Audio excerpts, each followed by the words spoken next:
महापालिकेच्या मालकीची जेवढी जागा आहे त्यावर प्रचंड मोठ्या प्रमाणात अतिक्रमण होताना दिसतात. अध्यक्ष महोदय, वेस्टर्न एक्सप्रेस हायवेला लगतचा जो सर्व्हिस रोड आहे, या सर्व्हिस रोडच्या फुटपाथवर गॅरेज उभी राहिलेली आहेत, हेअर कटिंग सलून उभी राहिलेली आहेत. याची वारंवार तक्रार ही वॉर्ड ऑफिसला केली, महापालिकेच्या आयुक्तांना भेटून केली, डीपीडीसी मध्ये केली, तरी देखील ती हटवली जात नाही. त्यावर आपण नक्की काय कारवाई करणार?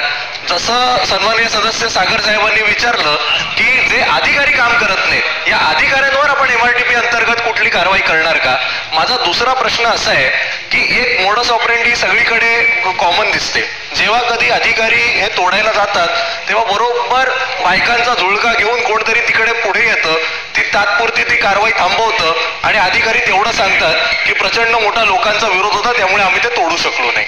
तर जे लोक हे अशा अनधिकृत बांधकामांना प्रोटेक्शन देतात, खास करून वेस्टर्न एक्सप्रेस हायवेच्या सर्व्हिस रोडला, त्याच्यामुळे सकाळ संध्याकाळ 2-2 तास वाहतुकीची कोंडी होतीये, त्यांच्यावर आपण एमआरटीपी अंतर्गत कारवाई करणार का? असे माझे 2 स्पेसिफिक प्रश्न. अध्यक्ष महोदय, अतिक्रमण आणि अनधिकृत बांधकामाचा प्रश्न वारंवार सभागृहामध्ये येतो आणि त्याच्यामध्ये बऱ्याच प्रमाणामध्ये तथ्य पण आहे. अध्यक्ष महोदय, जसं आपल्याकडे कायद्यामध्ये तरतूद आहे की आपण तिथल्या वॉर्ड ऑफिसरला तिथल्यांना जबाबदार धरून त्यांच्यावर पण कारवाई झाली पाहिजे. ॲक्च्युली ती गंभीर ही घेऊन घटना आणि गंभीरपणे विचारात घेऊन त्या लोकांवर पण त्या अधिकाऱ्यांवर पण जबाबदार धरून त्याच्यावर कडक कारवाईचे निर्देश दिले जातील. अध्यक्ष, मुझे बड़े अफसोस के साथ कहना पड़ता है कि कायदे में प्रावधान होने के बाद भी कोई कार्रवाई नहीं होती. मंत्री महोदय, आप बोलते हो कि कड़क कार्रवाई होगी, मगर आज तक इतने सालों में कोई कड़क कार्रवाई नहीं हुई. मी सांगू का? त्यामुळे आता एकच आहे, आपण अनधिकृत बांधकामांना पाठीशी घालणार नाही यासाठी जितेंद्र आव्हाडजी आपण क्लस्टर जी का भूमिका घेतली याचं कारणच ते की आतापर्यंत झालं आता त्याला अनधिकृत बांधकामाला फुल स्टॉप लागला पाहिजे.